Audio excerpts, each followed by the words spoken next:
The movie starts in a small workshop. Sitting in it is a guy named Charlie. He's fixing an old plane that was a gift from his wife, named Sarah.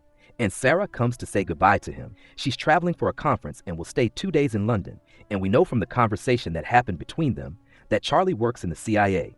He specifically works as a data analyst and encryption expert in the intelligence agency. And then Charlie goes to his job at the agency. He enters the data analysis and encrypted messages section and sits at his desk. He starts working, and while he's working, he opens a secret file with leaks from an unknown source, and there's a code that keeps repeating in front of him on the screen with the name Inquiline. Usually that's a pseudonym for someone or unknown faces, and the information in front of him isn't clear at first. But between the lines, he understands that it's information about secret operations of the American intelligence outside the law, especially in the Middle East. And of course, Charlie is surprised by what he's seeing.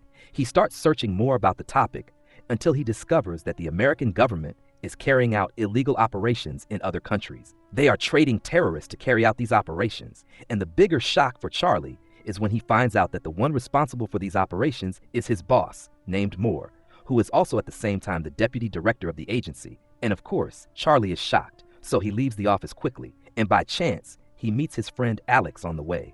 And Alex notices that he's not himself and is worried about something. So Charlie tells him about the secret files he knows. So Alex asks him to get himself out of this, to not get himself into trouble. And at night when Charlie returns home, he misses his wife a lot. So he calls her on her phone, but it's off. So he sends her a voice message telling her that he misses her. And it's clear that Charlie loves his wife Sarah a lot. And the next day when he arrives at work, he finds Moore waiting for him in his office. So Charlie is surprised and asks him if something's up. So Moore asks him if he heard anything about what happened in London, but Charlie tells him that he doesn't understand what he's talking about. So Moore asks him to come with him to the director of intelligence, and she will explain to him. And here Charlie starts to worry, and when they arrive at the director's office, she greets him and informs him that there was a terrorist attack on the Christopher Hotel in London. Many people died, including his wife. So of course, Charlie can't comprehend what happened and breaks down crying. And after that, he enters a severe depression and can't grasp that he won't see his wife again.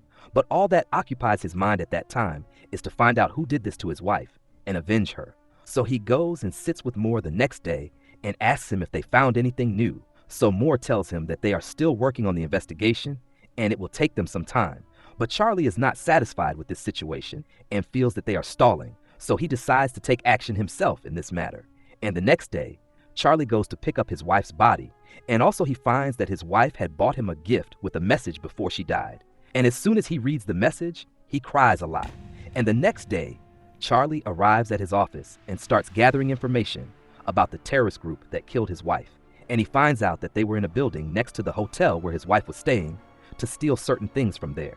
But what happened is that security saw them, and of course, they finished off security and fled to the hotel and took a hostage from there so they could escape with her from the police. But what happened is that Sarah, his wife, defended the hostage they wanted to take. So these terrorists took Sarah instead of her. And Charlie discovers that those who kidnapped his wife are named Misha and Welsh. But the person who killed Sarah is named Schiller. And he's an important and dangerous man and has many connections with mercenaries. And it's clear that these terrorists are working as a front for corrupt state elements. And also Schiller's special assistant named Gretchen is involved with them in the matter.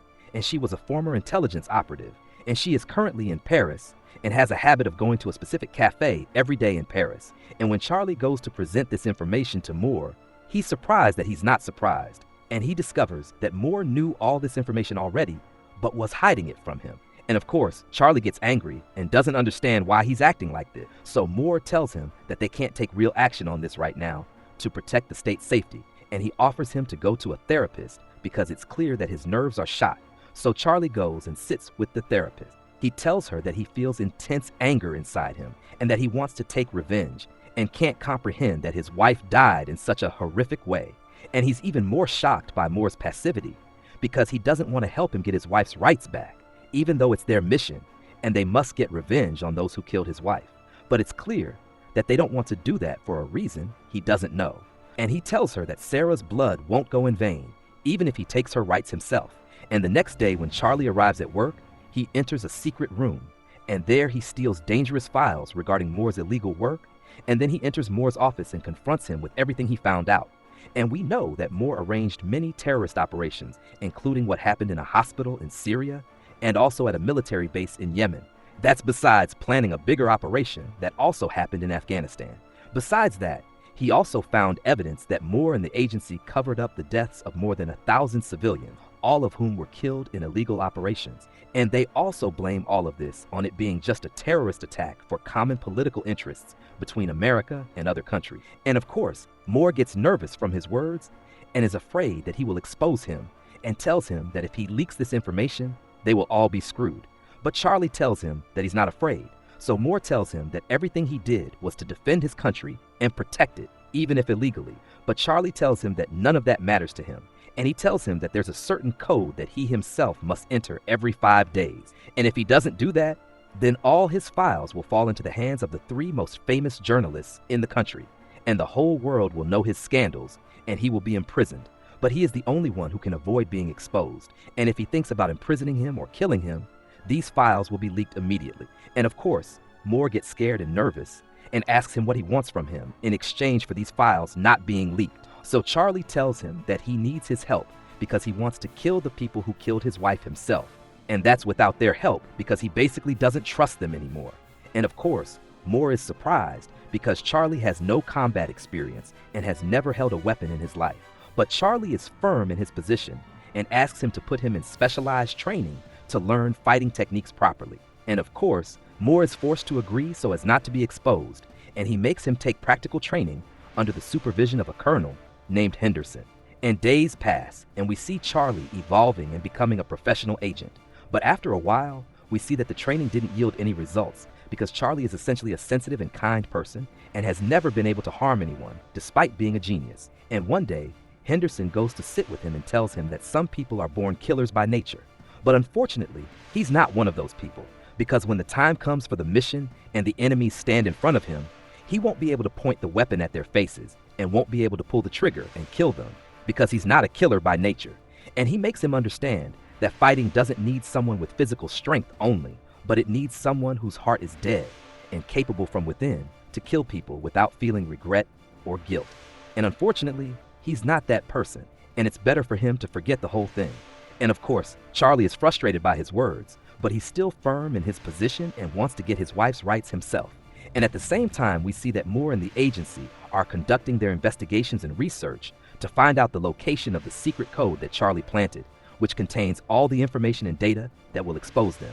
And they enter his office and don't leave any place without searching it, but they still don't find it. And they also go to his house and search for the code, but they still don't find it.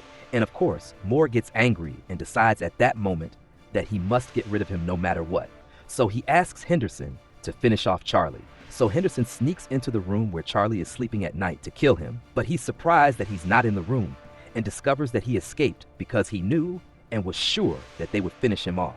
And Moore discovers that Charlie had planted a bug on him and had been spying on him for the past few weeks to find out what they were planning for him. And after that, Charlie makes himself a fake identity and a fake passport and travels to France. But the agency knows that he traveled to Paris, so they decide to send someone after him to kill him. And when Charlie arrives, he rents an apartment across from the cafe Gretchen always goes to, and he keeps watching the cafe from the window until he finds Gretchen arriving. So he quickly opens his laptop and manages to hack her phone and learns everything about her and also knows her address.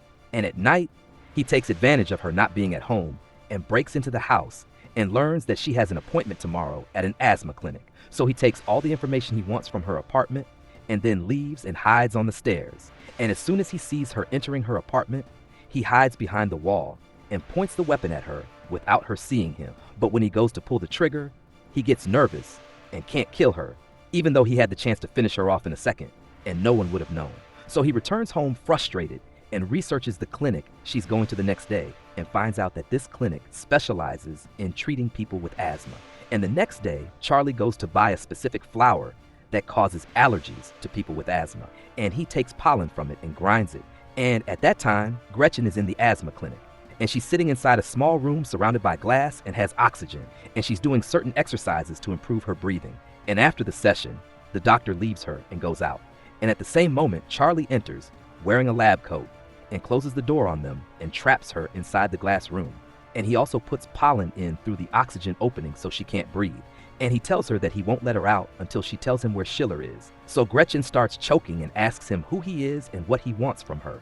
So he tells her that he's the husband of the woman they killed, and it's better for her to cooperate with him instead of him leaving her trapped in the room until she chokes and dies. But Gretchen really can't breathe, so Charlie is afraid she'll die, so he lets her out of the room. And as soon as she comes out, she attacks him and keeps hitting him. And then she runs quickly out of the clinic and keeps running in the street among the cars. And Charlie runs after her until suddenly a car appears and hits Gretchen, and she dies. And of course, Charlie is shocked by what happened because she was the only one who could have helped him reach the gang's location. So quickly, and without any thinking, he takes her phone and escapes from the place before the police arrive. And of course, Charlie feels extremely frustrated, and depression takes over him. So he decides that night to stay out at a nightclub to change his mood. But while he's at the nightclub, he's surprised by Henderson in front of him. So he immediately understands that he's there to kill him. So he runs out of the place and goes to hide in another building. But he's surprised that Henderson is coming after him. So he's forced to confront him to find out what he wants from him.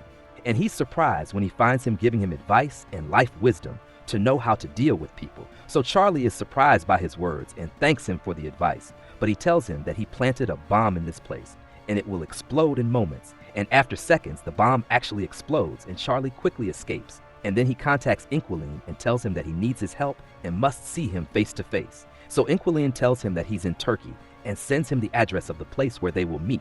And the next day, Charlie arrives in Turkey, and there he meets Inquiline, and he's surprised that she's a woman. So Inquiline tells him that they must leave immediately and asks him to meet her after half an hour by her car. And indeed, after half an hour, Charlie goes and gets in the car with her, and they drive off. And on the way, she tells him about her life. And we find out that she's a Russian widow who was married to a former KGB agent. And she's currently an intelligence agent. And her husband is the one who taught her how to encrypt data. And she was communicating with Charlie all this time to help him expose the criminals in the country. So Charlie tells her that he needs her help now to reach the people who killed his wife and finish them off himself.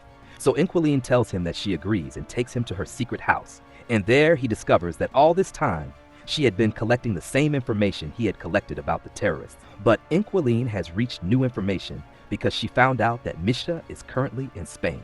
And at the same time, we see the director of intelligence sitting with Moore because she suspects he's doing something wrong. But Moore keeps dodging the conversation and refuses to let her feel anything he's doing. So the director leaves him and goes to get in her car. And there she finds her assistant bringing her a picture of Henderson and informing her that Moore sent Henderson after Charlie to kill him.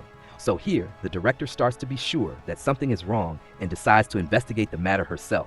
And the next day, Charlie arrives in Spain and finds out that Misha spends most of his time in the swimming pool, so he decides to plant explosives in it. And one day, Misha is swimming in the rooftop pool as usual and is surprised by Charlie standing in front of him and asks him to tell him where to find Schiller. So of course, Misha is surprised and thinks he's joking and asks him who he is exactly. So Charlie tells him that he's Sarah's husband, whom they killed. And he tells him that he doesn't intend to harm him if he cooperates with him. But if he tries to escape, he will press the button he has, and then the swimming pool under him will explode, and he will die. But Misha still refuses to tell him anything and keeps swimming at his maximum speed to get out of the pool before it explodes. But he doesn't manage to escape because Charlie presses the button, and the swimming pool explodes gradually from under Mishka until he dies. And Inquiline is in contact with Charlie and monitoring the situation, so she contacts him quickly and asks him to escape from the place because Henderson is there. So Charlie quickly runs out and goes to hide in a building, and Inquiline gives him the paths he should take, and Henderson is about to catch him. But then another agent arrives and attacks Henderson, and they both fight until Henderson gets injured, but he eventually manages to kill the agent.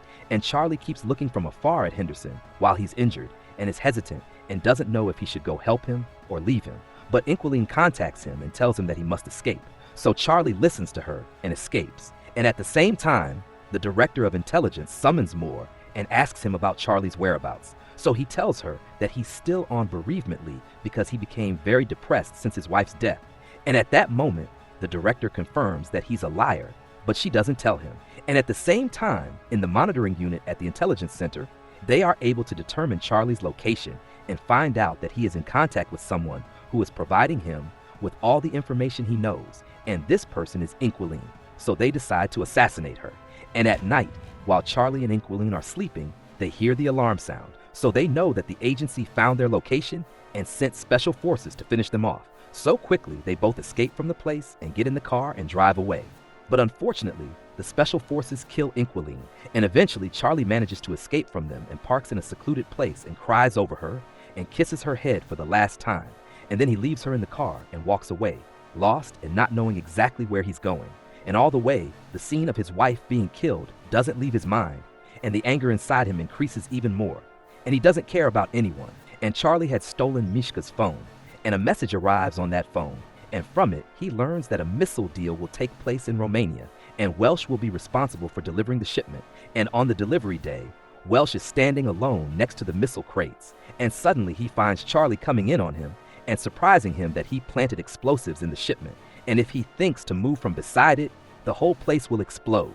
And he introduces himself and tells him that he's Sarah's husband, and he asks him to tell him Schiller's location. So Welsh tells him that he will be on his ship in Russian waters. So Charlie leaves him and walks away and blows up the entire place. And then he travels to Russia and starts planning how to meet Schiller. So he goes to the port and gets into a fight with one of Schiller's gang, and he intends to fight him to get him to Schiller. And indeed, this thug takes him to him on his ship. And Schiller tells Charlie that he didn't intend to kill his wife, but when he found himself surrounded by the police, he couldn't do anything but kill her. And he looks into his eyes and tells him that these are not the eyes of a killer. And he gives him his gun and kneels in front of him on the ground and asks him to take his wife's rights and kill him. So Charlie grabs the weapon and points it towards him and tells him that once upon a time, someone told him that as soon as he holds the weapon and points it towards his enemy, he won't be able to pull the trigger because he's not a killer. And this situation confirmed to him that his words were right. So Charlie drops the gun and goes back to sit in his place. And suddenly, they find the ship's course changing by itself, and they don't understand what's happening. So Charlie surprises Schiller that he took control of the ship, and he's now the one controlling its course. And he tells him that the ship is currently heading towards Finnish territorial waters because Interpol is waiting for them there to arrest them. And within moments, Interpol and the police raid the ship and arrest Schiller and those with him. And after that, the director of intelligence appears in a press conference and tells people that she discovered that there are powerful people in the agency involved in carrying out illegal operations, but she asks them not to worry because they will all be held accountable. And at the same moment, Moore and all those involved with him are arrested. And a few days later, Charlie returns to his country and goes to meet Henderson and thanks him for not killing him, even though he had the chance to kill him. And after a while, Charlie fixes the plane his wife had given him as a gift, and he flies it, feeling victorious after getting his wife's rights back. And the movie ends.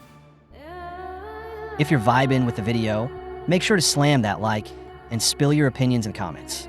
I'm hyped to read them. And yo, gotta subscribe so you catch all the straight fire recaps coming soon.